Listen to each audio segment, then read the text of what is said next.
Hi, Terl. It's absolutely lovely to have you on here. Thank you. It's very nice to see you in Well, the in the Zoomage. yes, we only do it on WhatsApp normally, don't we? Yeah, this is good. Your camera's looking nice. Your setup. Yep, and I'm extremely jealous of your fantastic room. It really is set up beautifully.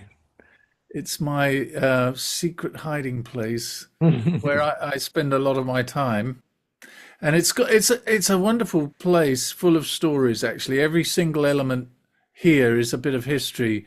So it's a man cave for sure. Lovely. Well, I'm in one of my favorite rooms, which has got all my books in. But actually, my music room at the moment is really very plain indeed and very boring. So I thought I'd come in here. Ah, good. That looks good. So right back to the beginning. What first drew you to drums and percussion? We know you as a fantastic percussionist, but why? How did it all come about?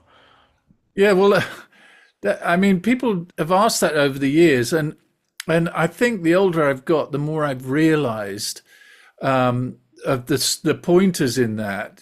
I'm not from a musical family. I don't know if you knew that, Matt, No, but I didn't actually. a lot of times you speak to musicians and they'll tell you that their parents were musicians or there's a musical history. Neither of my parents were musicians. My mother, bless her heart, would try and sing me to sleep. And she was a Christian mum, and she would come in and sing me a hymn at night time, but it was so out of tune, I'd have to ask her to leave the room. It was Okay. terrible. And she was famously a Amazing. non-singer or and not and couldn't pitch and then my parents were a little bit competitive each. My dad was a real music lover. There was quite a bit of competition between them, but he wouldn't sing a hymn. He'd come and sing me the Yellow Rose of Texas or something like that. Oh, fabulous. It was so, but you get a little bit of an element of the slight eccentricity of my family household. I grew up with, I'm the only boy. I had three sisters. Oh gosh.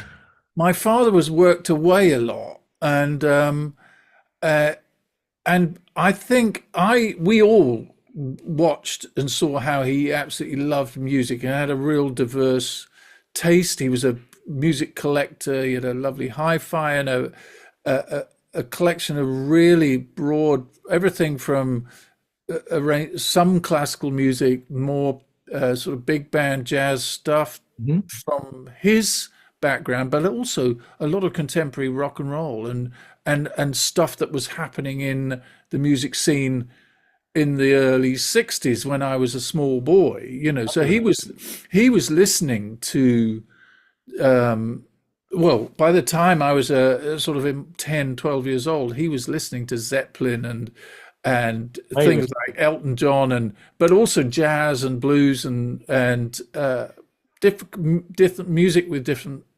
ethnicity. So he wasn't genre focused, which was a really had a huge impact on and has had a huge impact on me as a musician, but also I mean, I can see that. Often I'll send you a track and it comes back with a lovely Middle Eastern feel to it, and I just wasn't expecting it at all, and it blows me out the water.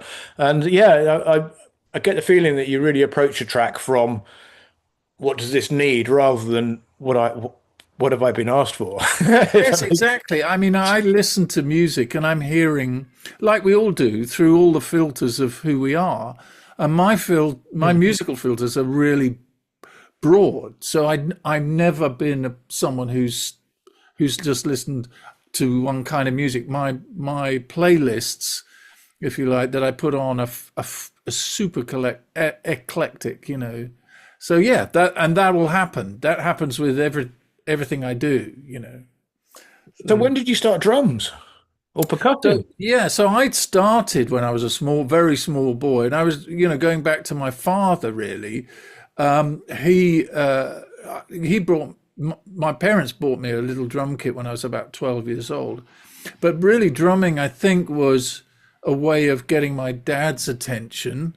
Um, a big part of it. That was a big part of the motivating thing. It was a way of connecting and being like him in some way.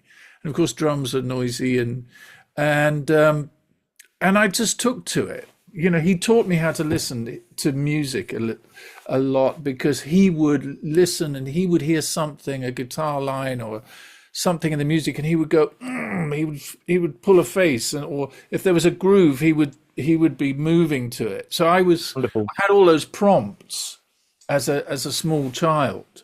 Yeah, and so at junior school, I was in the class with my a friend of mine who's still an old friend of mine. I saw him the other day. We were talking about this, but we went into the music class, and there was Mrs. Horn was our music teacher, Oh, and that's amazing. yeah, I know.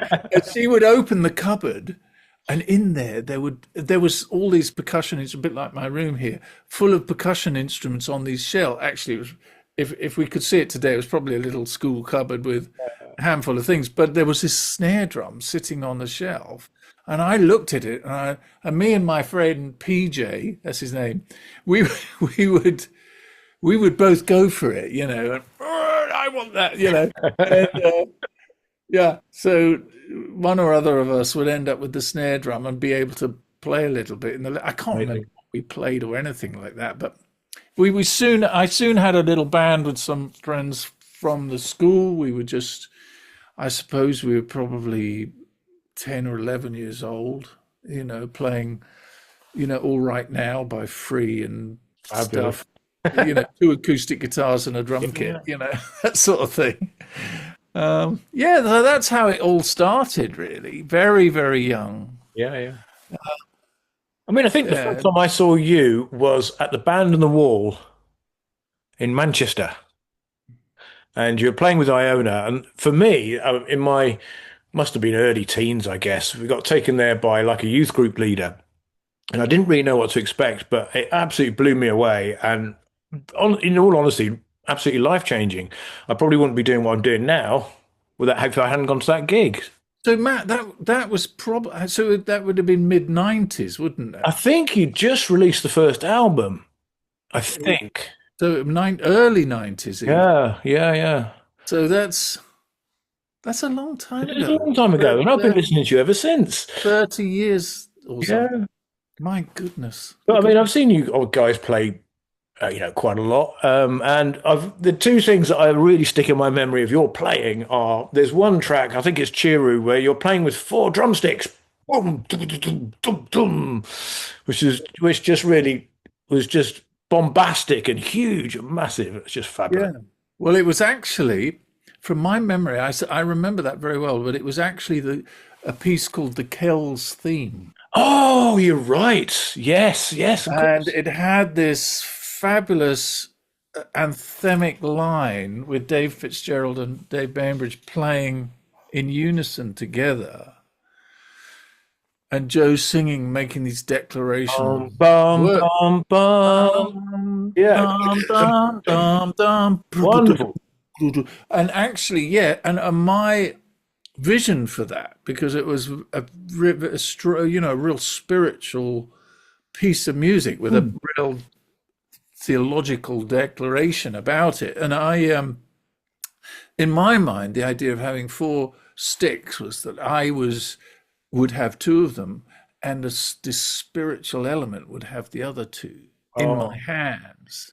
wow. And so, well, for me, it was a real prayerful, powerful moment. I'm a believer, and that was a sort of, for me, it was a very significant. And funnily enough, quite a lot of people would comment on that, Hmm.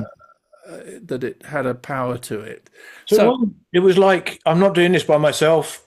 yeah, I'm doing it with someone. Yeah, with some, you know, that's powerful. Love it. some angelic force of some kind involved. Yeah, that was definitely the idea. So it wasn't just like, oh, I know what, we'll make. Let's make it bigger. Let's get four drums. Yeah, Yeah, yeah. because it's actually quite difficult to play with two sticks in each hand. No, I But bet. because it was a simple part, boom, boom, boom, boom, boom, boom, and the sticks would kind of clatter on the rims of the drums as well as the heads. So you've got this bite to it, to the sound of it. Yeah, no, I loved it. I I must do that remember it from again. all those years ago. So obviously it had an impact. Yeah. And the other thing I remember is you coming to the front of the stage with a yellow bucket and doing a track on the bucket, which was just, I've never seen anything before. And it just gave a really different flavor and a fun feel. And yet the music that came out of it was amazing as well. So Well, where did you you pick see, that up from? well, Matt, you know that again, that's going back to the broad, allowing the influences, because I'd been in the States before I joined Iron. I was in a band with a very successful artist called Peter Murphy, who was formerly the singer of a band called Bauhaus, who were very, very popular in the post-punk era of that of the 80s. And I'd spent a number of years touring with him and working with him, and I'd been in traveling a lot in America, and I'd seen these bucket drummers in New York, and it was a new thing. I had never seen that before. They would be playing on the streets. I mean, a lot of your listeners will probably be familiar with, have seen that on YouTube, or maybe seen it in a shopping center or something at some point. But back then it was new, and it had come out of Africa. You know, it'd come from people who don't have instruments, but somehow it had ended up in as a sort of thing in New York with people rapping and playing these buckets like as drums, which of course they sounded a bit like. And so I took that. I thought, well, that's a great sound. And when we were doing with Iona, Celtic prog, Irish influence, UK, to me, it was like, that would be great. Why don't we bring some of that kind of, and some might think, I guess some might think, well, I wouldn't do that because I'm an Englishman and that's not what we do. But to me, I've always seen this island as an island of opportunity for mixed voices. And if you think about it, the musical heritage of this island in particular is super diverse historically. It's got everything going on and still does. And it's part, I think, I've always felt that it's part of our job musically to allow ourselves to be infused with other sounds and not be afraid of that and go, well, I'm English, I can't play reggae, or I can't play African music, or some other kind of Middle Eastern music. I love bringing. I feel completely unashamed about having a go. You Yeah, know, absolutely. Brilliant. I so mean, that's it. we kind of did that a bit with the new burying ground, didn't we?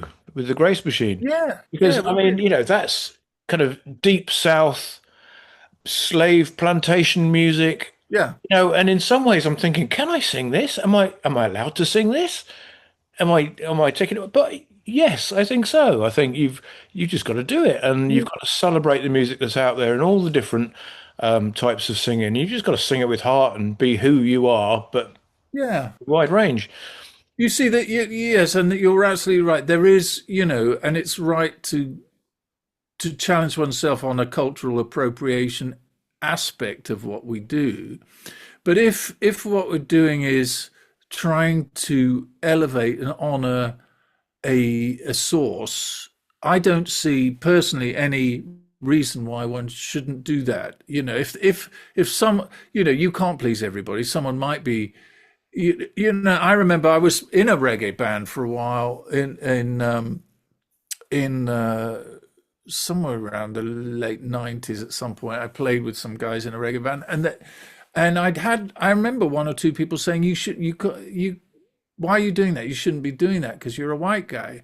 And I was like, my friends in the band who were black had, they had invited me to do it, and we were mates. We didn't Brilliant. see color, we just saw sound. Yeah, yeah. And that to me is a lovely thing that, again, music and the arts has always been able to bridge those things. So yes, and so those tunes were, in my mind, playing as the music of the voice of the slaves communities of that era, and bring it. Why not? Fabulous. Yeah, yeah, Yeah. yeah. So I mean, you've toured with, I mean, you say lots of different styles of music, but you've toured with so many different musicians. I mean, the list is probably, you could probably fill a book with how many people you've toured with. But the ones that I've come across recently that you've been with, John Paul Jones, Barbara Dickinson, and of course Martin Barr recently. And I I've played with a few different people in my time, and the real thing I'd like to get in your head is how do you remember it all? I mean, you must have played thousands of different songs with all sorts of different people. I mean, how do you get all of that into your head ready for a tour? yeah, well, it's a good question. I mean, I did, most recently in the last couple of years, I've been working a lot with Martin Barr, you mentioned, who is was the long term guitarist for the band Jethro Tull, and he, and it came to me at fairly short notice to jump in and do the gig and be on tour, and I had to learn over 30 Jethro Tull pieces of music, and I don't have it's not it wasn't a band that I'd listened to a lot. I knew roughly I was roughly familiar with the sound of three or four pieces that maybe people who listen to rock music might know, Aqualung and Locomotive Breath and one or two others. But I there was this wealth of music, and it's really, really unusual music. It doesn't Sure. often, it's not following any kind of classical rules. I think, like a lot of musicians, most drummers in this situation, you would write your charts out and follow your charts for any gig that you're doing. Well, it's not, just writing charts out for Jethro Tull is not, wasn't very particularly, I'm not a great music, I don't get to read charts very often. So it's not something I do all the time and just can jump in and do. It takes more concentration. Anyway, I wrote out my own sort of sketches and chart arrangements and tried to write in the parts, the Yeah, tricky yeah. parts. And I think really the answer to that question is you've just got to put the time in. It's like a lot of things. People think, oh, you just jump in and do that, but you've got to put the work in. You've got to put the hours in, and Yeah. you recently did some dates with Dave Bronze, didn't you? And there was a whole wealth of music you had to get to grips with. You just got to put the hours in Yeah, till it's in here. that's it. Once it's in there, it's fine. It doesn't matter. Like you say, there could be 1,000 songs in there. Just like our language. You see, for me, it's all a language. But so like people say, well, like if you've learnt French, well, is that 1,000 words? Is that 10,000 words? It only ever grows, doesn't it? The more you speak it, and I think that we learn the songs in the same way.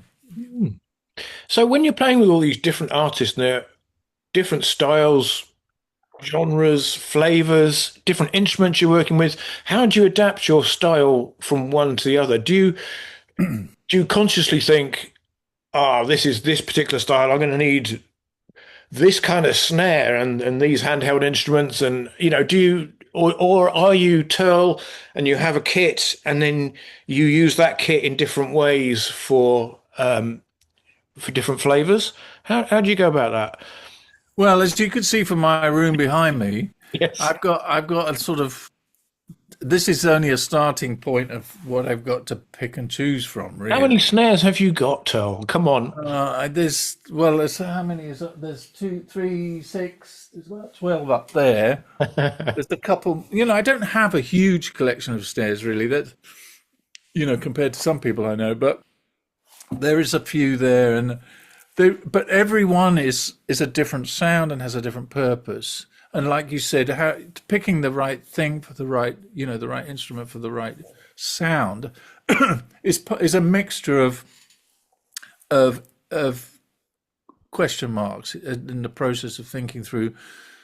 You could because you're again going back to the idea that it's a language. It's not trying to be weird. It's not just trying to be pick something unusual for the sake of it. But it is also about articulating the music and trying to make it interesting and what will color the sound. If it's a live thing, if it's a recording thing, it's different. But if it's a live thing, there's a whole visual side to that to consider. You remember the yellow plastic bucket.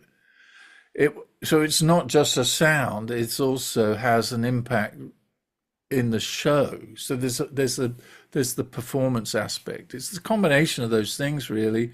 And I've got quite a collection of drums now from over the years. I've got a wonderful drum maker who I work with, a guy called Dave Nuttall, who's made a lot of my instruments over the years. Dave Nuttall makes the drums called jalapeno Oh, drum, yes. named after the hot pepper. And he's a one man drum company. Amazing. Yeah, and so he's made me quite a lot of unusual instruments. In fact, Oh, do tell us if you've got any. I've got right here to my hand something called a tofferan. Yes, I've Now, been blessed with those. yeah, you know that instrument, but a lot of when I play this, and sometimes I play these live, Yeah, and sometimes it'll be mounted on the drum kit. You can see it's got a bracket here that you can mount it and play it like a big, massive something between a tambourine and a tom tom. but you make sounds with that you would never expect. Certainly, I would never have expected. Yeah, and really, David really fantastically made this for me. I drew him a picture of what I imagined, and Amazing. it came out of a study. Again, it was to do with the biblical scriptures because, historically there have been elements of the Christian church over many hundreds of years who are not too pleased with drumming, and I don't really like the idea of it happening in a church context. That a lot of that's changed now over in the last couple of decades, but back in the 30 years ago or so, I, as a musician, both working in the mainstream and also in a church context quite often, would find this opposition. So I went and did some research, and it's a very interesting thing that what is, when you look at the English translations of scriptures, it always talks about the tambourine, and so people would go, well, where are the drums? But it's not difficult. A quick search of the translations of the word and the origins of the word, they come from a word called toff, and nearly all drums have an onomatopoeic name. Tom tom. Ah, yeah. Drum. Drum is an onomatopoeic sound. Djembe, African, doof, tar, and tambour is the French for drum. Tambour, tambour. It's the sound of drum. Oh, yeah, yeah. And toff, toff, toff, toff is a very obvious onomatopoeic sound. And archaeologists and biblical academics will show you that the instrument that's referred to as a tambourine is not what you would think of as a ching ching ching ching tambourine. Yeah. Salvation Army. Yep. Yeah, it's more like this. So this was the inspiration, and I asked David Nuttall. I said, I need a toff sounding drum, but I also want the metal on it. Will you make one? And so it's been a big part of my setup for many years to use that. So it's quite an interesting aside. I've also got something else I want to show you while we're on the matter of showing you. Not least have I got a collection of lovely little. See, this is called a tar, Mm-hmm. and it's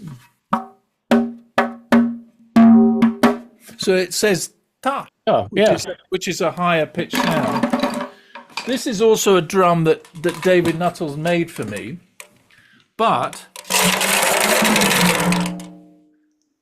I'll show you the camera. Ah, My sister was clearing her house.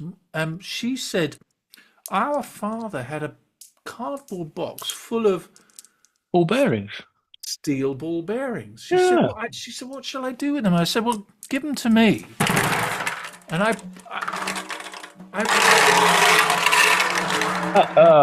Fun. point the camera down a minute. You can see I've just putting them in the drum Yeah, there, yeah. You and almost had a rain stick kind of sound at the end there, didn't you?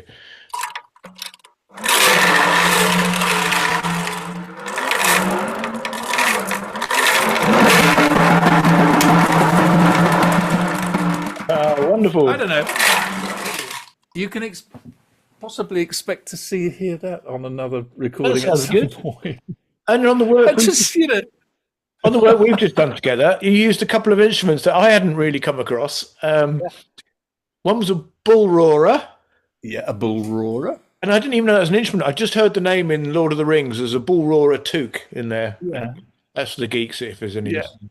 And and you also used an African tongue drum. But have Yes. you got those to hand? I'd love to see them. It's the tongue drum.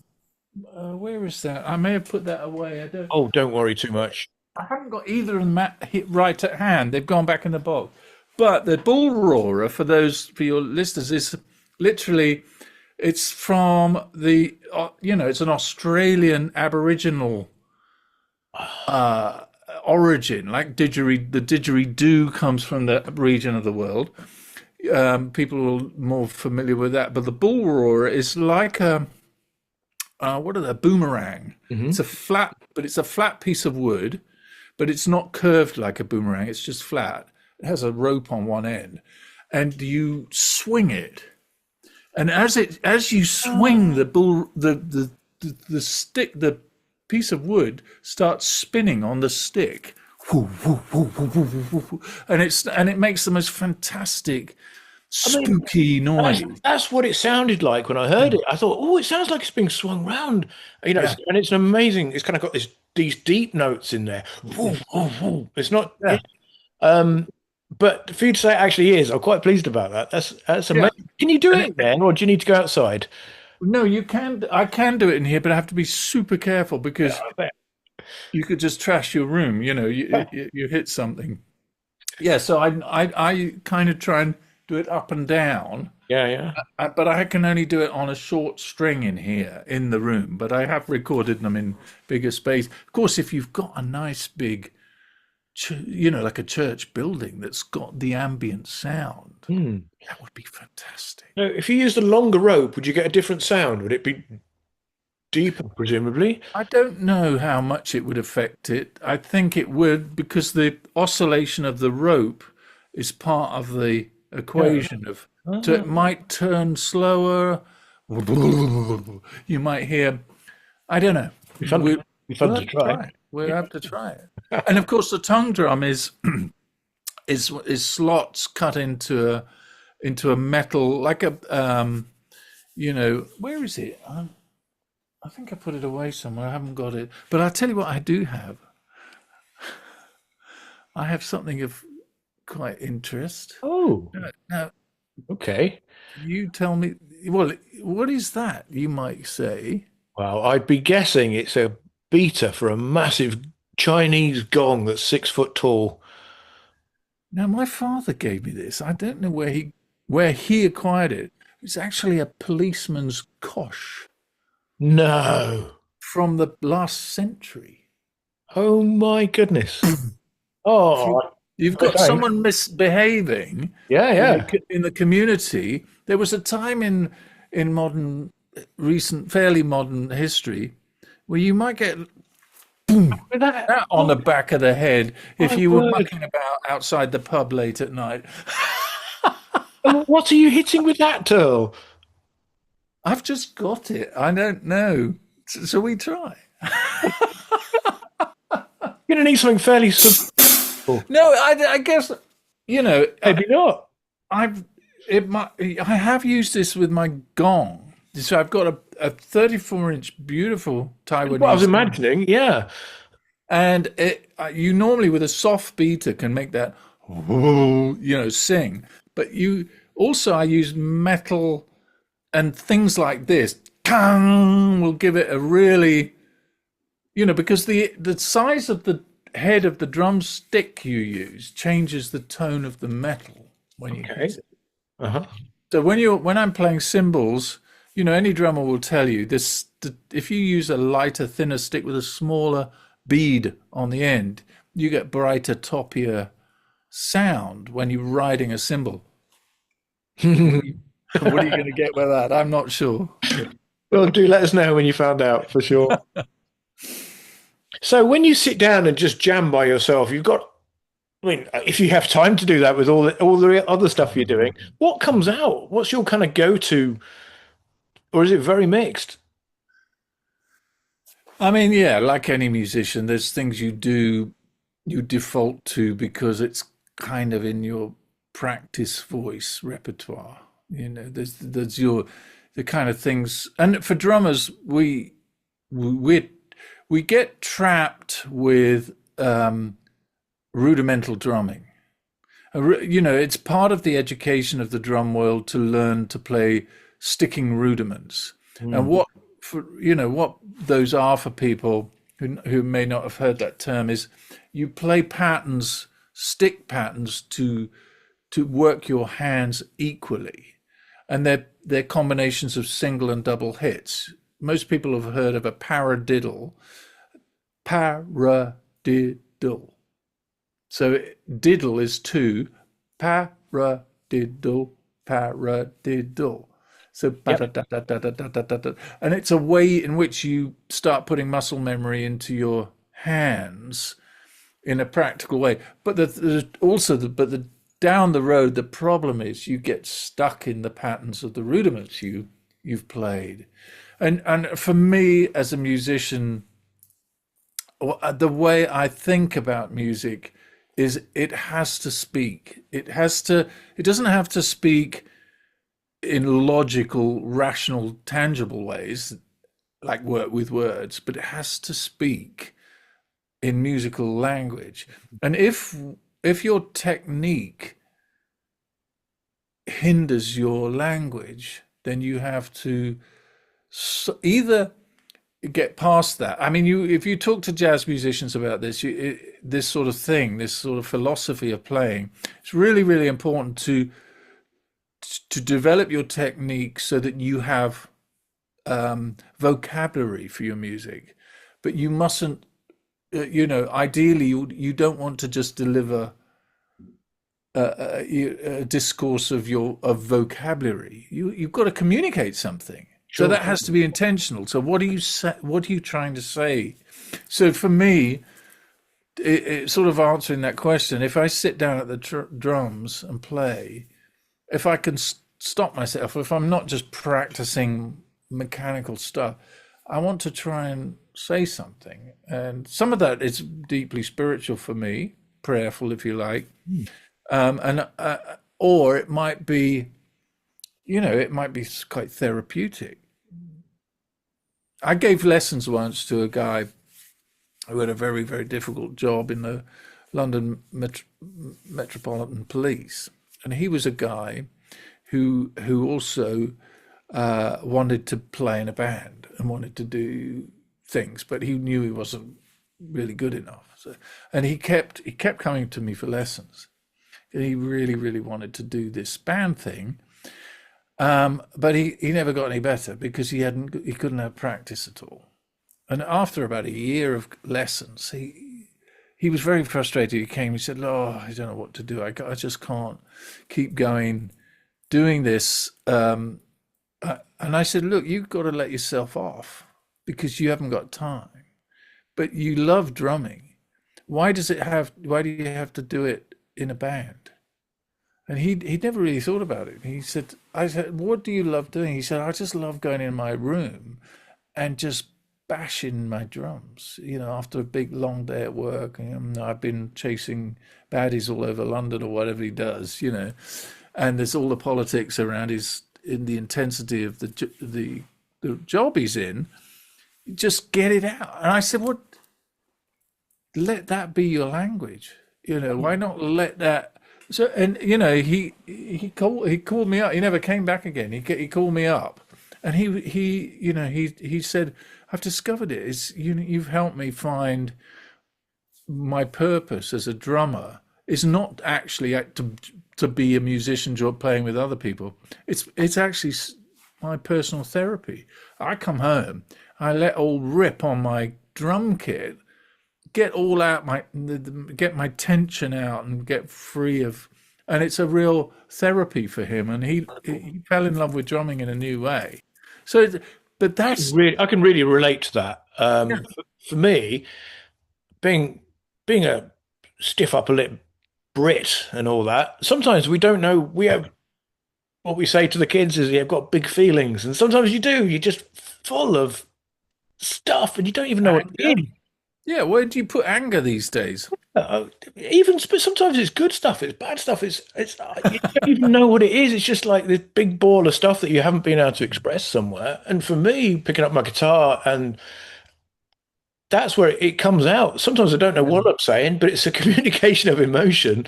Yeah. And I think sometimes, and occasionally you capture that on a record or you do it in a gig and there's that real communication that goes along with it. But sometimes it's just you in a room, isn't it? Yeah, absolutely. Yeah. Absolutely. And sometimes it's funny. Sometimes, I can be drumming and playing away and then something really silly happens and I find myself laughing. I just think, this is so funny. Where did that come from? And you're like playing some silly kind of goofy thing with rhythmically and it's just uplifting and goofy and Oh, you never talking know. goofy. Where's that whistle? Now would be perfect. Oh yeah, look, I've got this amongst my collections of things. I'll show you. I want to show you a whistle before I show you this one. Yeah. This one here. There's, Got all there's, this stuff.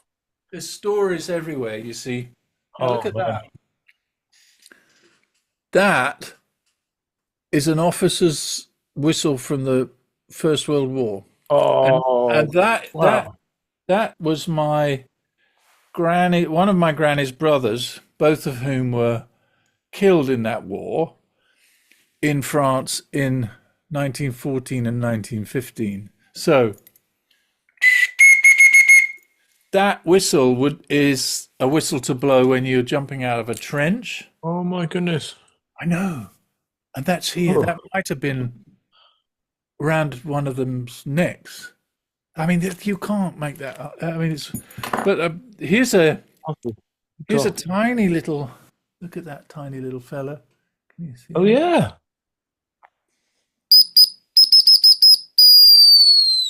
yeah. And this one is a.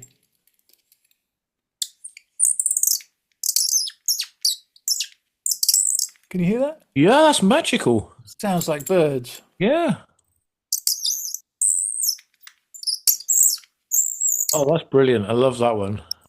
And here's one of my favorites.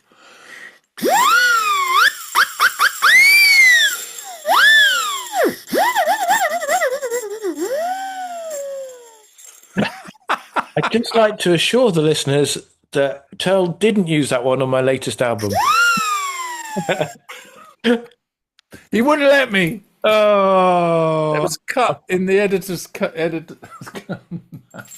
so I mean that's all the noise aspects of it. What about the opposite, the reverse, the negative? What about the space and the silence? And do you purposefully incorporate that in your playing? Well, it's funny because that was something my father. I don't know. He probably heard it or read it in some interview with some jazz musician or something.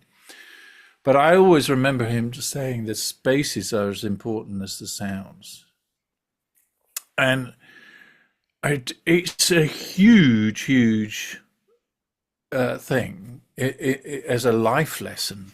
It's about breathing. It's about rest. It's about giving yourself a break. If you're working on a piece of music or anything, if anybody's listening to this, you know, if you're working away, writing something or working on something for your job, sometimes you just got to take a break and then you come back and you can see it. You can see what needs to happen, or you know, the spaces make the sounds meaningful. They, you know, without the space, the sound is just fills up every bit of area. So there's no place to capture what's happening.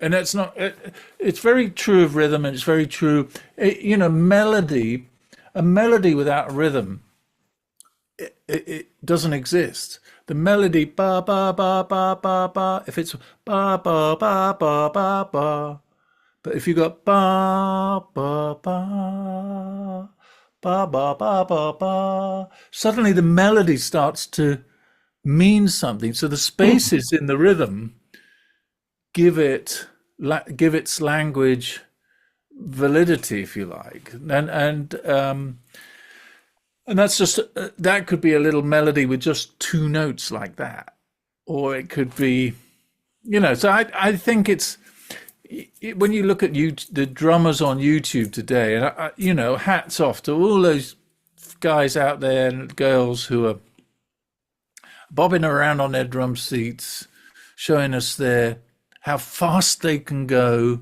and how complicated their combinations are. Great, you know, and it is a wow thing. You do go, wow, that's amazing. But in music, you don't hear that stuff.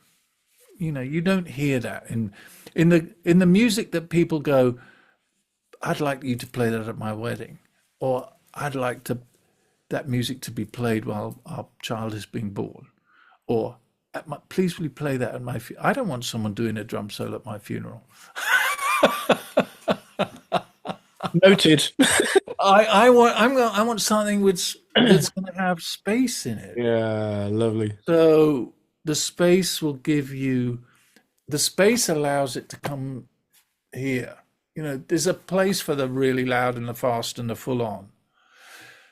And particularly, it's a big bugbear of mine in certain contexts. You know, in the contemporary world of the modern church, I don't think there's much space allowed in the music. It's all filled up with big washy sounds, you know, and I can hardly bear it. But yeah, don't get me started on that. Okay. But you mentioned, yeah, I mean, a lot of your work is rooted in spirituality, and you do voice of drums, and that kind of leans in that direction. And you go all around the world doing drumming seminars and telling stories. So, I mean, maybe tell us a bit about that, and how does your faith kind of inform your drumming and your creativity and how you go about it? Yeah.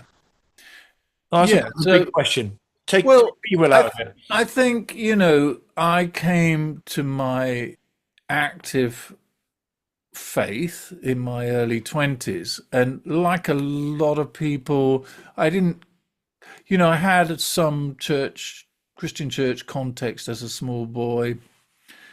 You know, I did believe in some sort of higher power type God. But when my life was in a real mess, and I'd got, you know, in my late teens, early 20s, I got involved in quite a destructive lifestyle, and I was living on the other side of the world at the time, traveling, and I had a radical transformation, and I came to Christ in that moment, and my life, the trajectory of my life changed hugely. And of course, it opened up my worldview into the world of the gospel and gospels, you know, and I started to understand that, and I still believe in Christ and in this connection and this relationship. And really, I understood and have come to understand that more important than any other theology, that it's this whole spiritual Christian experience, from my view, is about relationship. It's about a relationship with the God I believe in through Christ. And so the way I am, and the key in that, the greatest key in that is the word grace. It's this idea that this relationship doesn't promote destructive behaviors, but understands the human condition is full of destructive behaviors and folly and mistakes and pride and all the dumb things we do as human beings. And we don't ever get rid of that entirely, but we can improve our daily walk through life through this relationship of grace. And so it hugely transformed my understanding of music. And I guess, as I've mentioned, that music is for me about language. It's about relationship. So everything you do musically, when people play together, that's language merging and combining for an end result. There are hierarchical elements to that, just as there are in any the family dynamics. You know, if mum or dad is speaking, the rest of the room should be listening and supporting. You know, and there should be it allows for harmony and relationship. But a mum and dad or Grace or carer or whoever will then give opportunity for others, balanced aspect of contribution of the conversation to me. So that my whole musical outlook involves that. I don't care much for prideful music that's all about just look at all the clever things I can do. I just see that as kind of naive and a bit like, okay, show off if you want, people will applaud and some people will be impressed, but it doesn't move me. It's not what I'm drawn to. I'm drawn to, I'm not drawn to music necessarily that has spiritual language about it all the time in any way.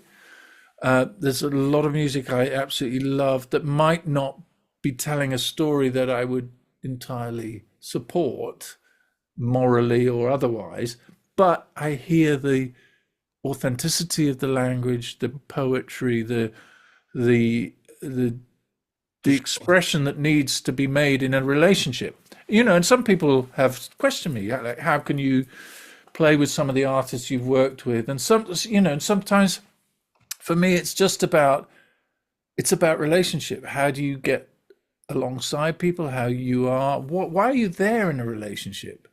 Who I am is not. Don't judge me by the person I stand next to's worldview and their ideology or the way they express themselves. Maybe I just need to stand next to people to have a relationship. How do we affect each other's lives if we don't work together, do stuff, or dialogue? Everybody would say, in the big political stage, dialogue is more important than war. Get talking, please, somehow.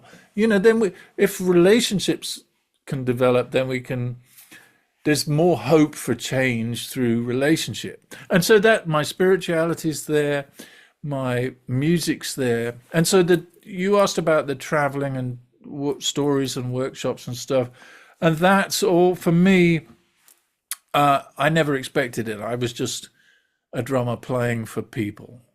And I had my musical interests and my attempts at writing my own music to a degree. And, but I was, I just was working and paying the bills with music by playing music. And then people started to ask me about to come and speak at things. I'd started this gathering in London called Psalm Drummers in the 90s, and there was a movement with that lasted quite a long time of gathering Christian drummers to explore prayer and worship through drumming together. Mhm. And it opened the door to invitations to come and speak at things, and it really led into the Voice of Drums stuff. So I get now, 25 years on or more it is now, then I've continually been invited to go and to different kinds of communities, Protestant, Catholic, Church of England, conservative, progressive, everything in between, a lot of these different streams of the Christian church don't necessarily agree with each other on a lot of things, but they are all in their different way seeking the Christ of the scriptures.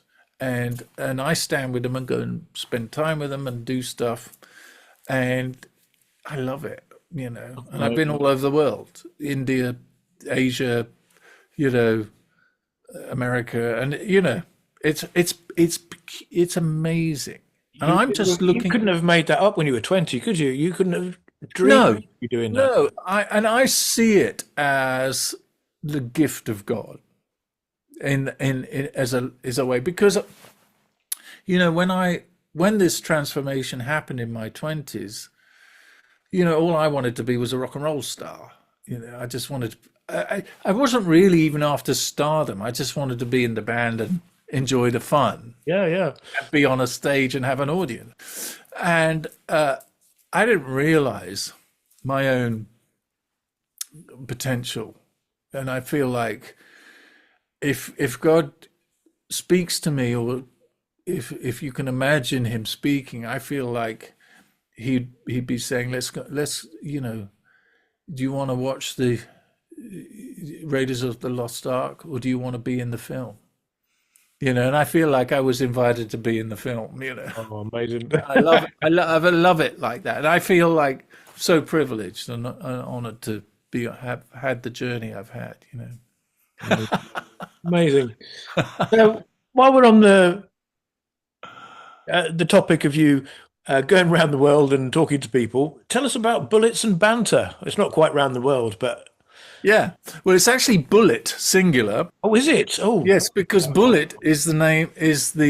I have a Royal Enfield Bullet, yes. which is it's a what they were originally made a British motorcycle that was in the 50s, went out of business, but kept on being built in India. The Indian police had bought a contract to buy Royal Enfield motorcycles, so the company went out of business in the UK, and they bought the rights to it to continue building it for their police force. Well, behind the scenes, and nobody really saw this coming, the Bullet became a very how would you say, sought after machine across India. It was an indestructible motorcycle, perfect for all that wild terrain, and didn't go very fast, had a lovely sound, and became it was a bit like a sort of having a Mercedes in a culture that had very little resources and finance. If you were a doctor or a lawyer or somebody, you might have a Bullet, a Royal Enfield Bullet, to get to, Obviously, that whole economic picture has vastly changed over the decades. But long story short, the bike kept on being built. And I'd had a number of motorcycles over my life, but a few years ago, I thought, if I don't get another one soon, I hadn't had one for quite a long time because of our family, children, and so forth. I thought I'm ready. I really want one, and so I picked up this Royal Enfield Bullet. And what I discovered, Matt, was every time I got on it, every, and it still happens, almost without missing a beat, every time I go somewhere on it, I stop outside the post office or outside the Chinese restaurant or at Lidl or wherever. Someone will come up to me, oh man, that's a Bullet. Amazing. That's a Bullet. My dad had one of those, or my uncle, or we rode one of those in India once, or I heard you coming. I've got a Triumph and a Harley Davidson. but I love the sound of the bullet, Oh, and amazing. and Yeah. and so I basically, because people are so interested in it, I thought what a great idea to make a little series of videos meeting people and talking about life and so forth, and go on the bullet. So that's what Bullet and Banter is. There's a video series of there's just short videos. Yeah, Uh, they're great fun, actually. They're really yeah. good. Yeah. So that's there on YouTube on my channel if anybody's interested. Yeah. Blink Bullet Blow and Banter. or Yeah. something. Is that how you do Yeah. it? Link Blink Blow. below or link above. Link. Funnily enough, my brother, he worked in India for a while, and one of the things he did while he was over there, apart from working, was I think he went up the Himalayas on a motorbike, and it was a Royal Enfield, and he loved it so much he bought one and had it shipped back to England. Yeah. You see, that's Okay. people fall in love with these. I'm not surprised hearing you say that at all, because I've heard similar stories. People fall in love, and I've fallen in love with mine's called Edna, Brilliant. and yeah, because you know sh she's a little old lady that she's like a little Shetland pony. She just never lets you down, and just it doesn't go fast. It's just beautiful. Oh, wonderful. Round the country roads in Sussex. It's a dream come true, that. Great. Yeah. Okay, well, let's move on to what Yeah. you've been up to recently. You've had a very successful crowdfunding for your latest album, Jargon. Yes. Thank you for bringing that topic And up. I am really looking forward to hearing it because there's some, apart from the fact it's got you on there, it's got some amazing artists. You seem to have got this amazing collection of artists who are your friends who you've managed to get on this record. And it's going to be an eclectic mix of craziness, I think. And I can't wait to hear it. So, yeah, tell us more about it. Well, it really the opportunity opened up at the beginning of the year. I had some changes in my diary schedule, and suddenly I had a fairly big window in the spring to fill. And before the phone would ring, and I thought, well, I could just be someone could ask me to do so, and I'd just be busy on some other project for working for somebody else. What happened was I thought now's a good time to just finish two or three of the songs that I've had on my hard drive, and I've got loads of pieces of music that I've started and hadn't finished.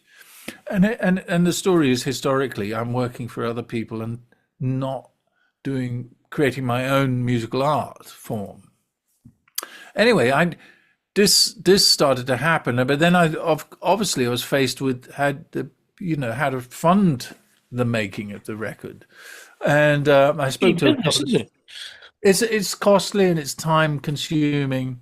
There's a lot of elements, as you well know, and I spoke to one or two people, yourself included, because you run your own campaigns and produce your own music, and I very much admire the way you do that, and your approach to the business of doing that. But I've not done any crowdfunding thing before. I also had one or two friends in the United States I spoke to who gave me some great advice for how I might approach this. So I dived in to really with the idea of just getting enough money to make. But one of my friends in America said, "Well, Terl, you've got such a legacy of great contacts. Why don't you ask more people to be involved in it?" I was like, "Do I? Who are they going to want to do that? Why would they want to play? Everybody knows me as just a drummer. Why are they going?" And to my absolute amazement, loads of my network of friends immediately said, "Yes, I'd love to, sing a track for you or play on this or do some The guitar." relationship aspect again, isn't it? It's totally, All about relationship. it's totally about relationship. And I was super moved that they did that. And also by adding their names, of course, they gave weight to the campaign for the fundraising, which over a couple of months produced the budget that I was after. And so I'm really, really pleased to be in the process. And in between, even right up to the Zoom call, I was working. Jules, my wife, was in here recording some lyrics for a track we're going to do together. Oh, brilliant. We've got all sorts of people, from Elizabeth McGovern, very famous as the actress, as Sadie Lady the Hotheads. Sadie and the Hotheads, but also she is she's in the press a lot right now because they've just released the last film about Downton Abbey, called Downton Abbey, or I can't remember if I got the title exactly right. But people who know about Downton Abbey would know about Elizabeth. And it's got Steve Taylor and Noel Robinson, Martin Barr last weekend. I spent with him. He did some, and I took a track to Martin, and he's an absolute living legend on the guitar. He's, and I was a bit worried that he might think, oh, this is rubbish. I'm not going to do, have you got something else that might be more, but he didn't. He listened to the track and he went, let me think. Yeah. He said, I think I'll do some flute and mandolin. And I'm thinking, as a producer, I'm thinking, I'm not sure I can hear flute and mandolin. But I thought, I'm not going to tell Martin what he can play and what he can't. Anyway, honestly, I just put the mics up and he started playing. I thought, man, he's hearing stuff in this track that's absolutely the character of it. He brought his language, as has everyone, and I've written the songs, but everybody's brought their voice and their personality to it. And I haven't really, this last weekend that's just gone by, had two lovely friends from Luxembourg, Tanya and Sandra, who played tenor and bass trombone. Wow. And they came from Luxembourg. They were in my room here. You'll probably see some photos up on social media in the next day or two. They and Dave Fitzgerald from Iona, Joanne Hogg from Iona. Beautiful, beautiful. Yeah, wonderful people, and many more names of who have been involved, and yourself included. Although you haven't done anything yet, I've got a little plan hatching. Can't wait. And yeah, so Jargon is the title of the project, and it's going to be a 10-track CD and vinyl with a 4-track bonus, which you happen to know something about its content. Yeah. We may or may not need to mention here, but I'm excited that what's going to happen with this. And I don't know where it takes me and my career and my relationships on from here, but I do see it really as an exciting part of the venture. This, interestingly enough, will be my 10th album.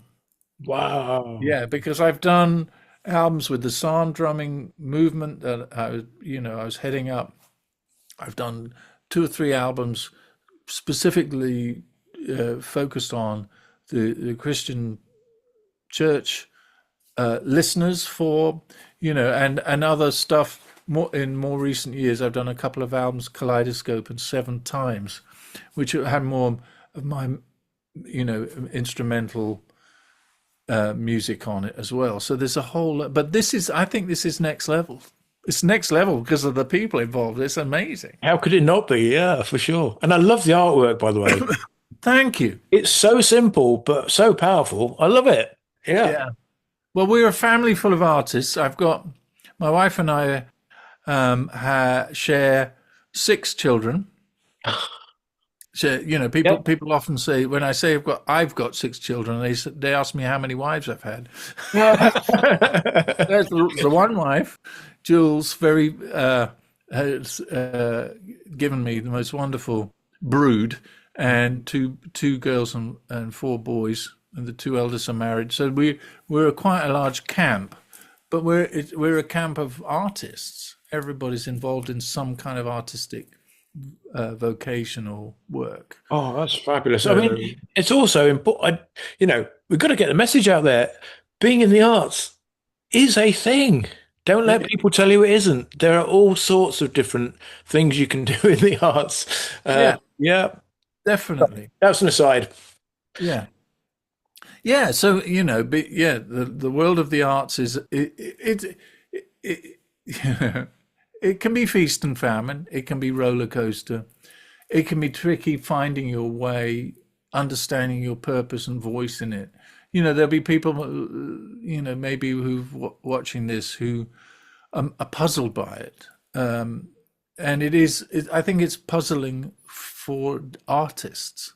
For sure. It is, and you and I both know you might write a piece of music or work on a track and go to bed and think, I've done a great job. I really like that. I love what, and then get up in the morning and go and listen and think, oh my goodness, what is that? That's terrible. What was I thinking? And then by lunchtime, after a coffee and a nice bun, a Greg's or something, you might come back and go, well, it's not too bad if I tweak this. Yeah, Or, yeah. some of this music I'll be putting out on Jargon. Some of these songs I wrote over 10 years ago, and actually with Tanya and Sandra, they were here. They said, do you have any earlier versions of the song that we Oh, worked, one of the pieces we worked on? So I looked back through the files and I opened up one from 2015, and we put it up because I could trust they wouldn't be like, oh gosh, that's terrible. And I put it up, and it was the same. It just was like really demo form, basic, some really cheesy MIDI guitars and stuff. And we heard the new, how it had evolved over this time. It was like, sometimes things take a while, you know. for sure. Yeah, Do you get any time to actually listen to music? yeah, good question. I do listen to music. I quite often just put the radio on. I spin through different radio stations. I quite like listening to the talk on Radio 4, but I will, I'm quite happy to put Radio 1 on, kind of hear what's going on, and then put Yeah. Radio 2 on, put more radio on or something, and think, after half an hour of that, I think, no, I've had enough of that. And Come on, give us a recommendation. You're winding down. You've sat on the sofa. You've opened up a bottle of red, perhaps, I don't know, cup of tea or something. And you're just going to chill out. The lights are dimming. What have you put on the stereo? I have Jules and I have a playlist based around the music of Hildegard von Bingen. It's choral. So we might listen to historic Christian choral music. There's just a wealth. The Russian choirs are really amazing historically. Wow. There's some beautiful, and they sing in different, that part of the world sings in with different tonal movement and stuff. But also for people interested, Hildegard von Bingen was a 10th century, maybe earlier, I don't know,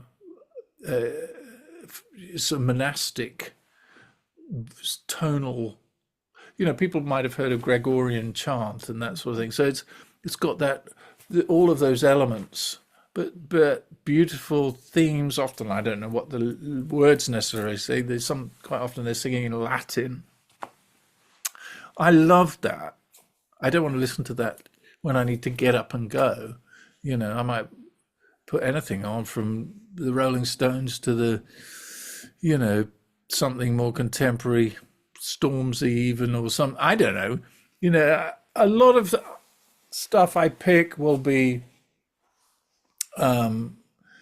it could be out of the Americana storytelling world, or it could be out of something much more out of the soul world, that whole the legacy of the American soul movement. It's so broad for me. I mean, sometimes we'll be eating, and I'll ask Spotify to play me French cafe music, and we'll listen to kind of Amazing. we'll listen to sort of kind of 1940s story. What would you call that? I'm not sure. Tea time. Yeah, yeah. Tea. There's a name for it. I can't remember it right now. Tea cafe, coffee house, tea house, or yeah, I might say ask Spotify to play me Sunday morning jazz. Lovely. Yeah, why not? Why not? You Well, might hear something. what's coming through loud and clear is you love music and you love people, and Yeah, it's a winning combo there, Terl. And it's been an absolute pleasure talking to you. It's an absolute pleasure playing with you, and thank you so much for joining us. yeah, Matt. Can't wait, can't wait to hear your album. And I thank you for that. And I'm very, very glad and honored to be part of your musical journey too, and the records you've been making. So, hats off to you on your journey and with all you're doing. It's Well, you've elevated it. I think you've worked on the last 5, 6 albums. Gosh, is it that it many? probably is. I think it probably is. Well, you do make quite a lot of them. Oh, yes, I like making records. Don't tell anyone, but yes, it's my thing. But Well, yeah, no, I mean, as soon as you just elevate it. You know what needs doing, and yeah, thank you very wonderful. much. Well, keep up the good work. Yes, and you, sir. Speak to you soon. All right, cheerio. All Before right. we go, Yep. what should we should go out on a little Irish. Oh, here we go. Are you ready? Yep.